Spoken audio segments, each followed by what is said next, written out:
today after a public show of support over the weekend for his embattled choice to leave the Defense Department. NBC's Garrett Hake in West Palm near Mar-a-Lago for us. Garrett, good morning. Hey, Savannah, good morning to you. Yeah, the president-elect set to make what his team is calling a major economic announcement this morning here in South Florida. CNBC reporting it's a $100 billion investment from the Japanese firm SoftBank. Mr. Trump opening up Mar-a-Lago to the cameras for the first time since his election victory this morning. All of it as a transition tries to show it's hitting the ground running and getting its team in place by Inauguration Day. President-elect Donald Trump publicly standing by his embattled pick for Secretary of Defense, appearing with Pete Hegseth and a host of other top Republicans at the annual Army-Navy game this weekend in Maryland. Hegseth has faced a barrage of critical media reports after Mr. Trump first announced his selection last month, including a sexual assault claim for which he was investigated but never charged, and reports of excessive drinking, all of which he denies. Republican senators now largely rallying to his defense. Senator Lindsey Graham saying on Meet the Press that Hegseth would release the sexual assault accuser from a non-disclosure agreement. Yeah, he told me he would release her from that agreement.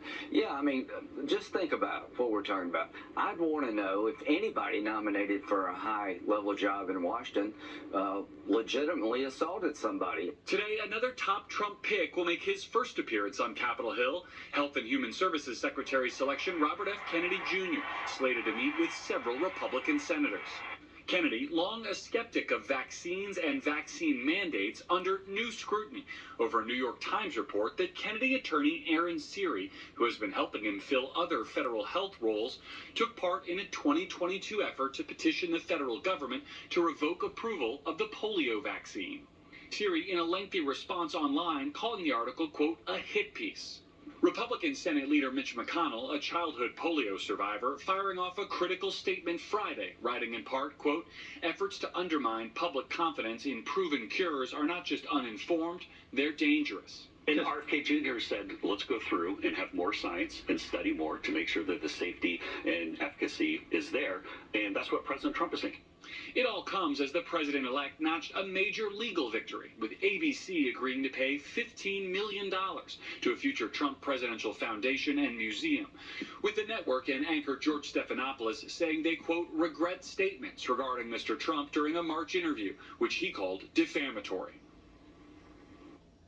And an ABC News spokesperson responded to that settlement with an email saying, we are pleased that the parties have reached an agreement to dismiss the lawsuit on the terms in the court filing.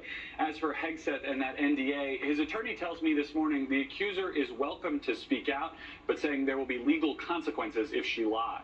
Savannah? All right, Garrett, thank you very much.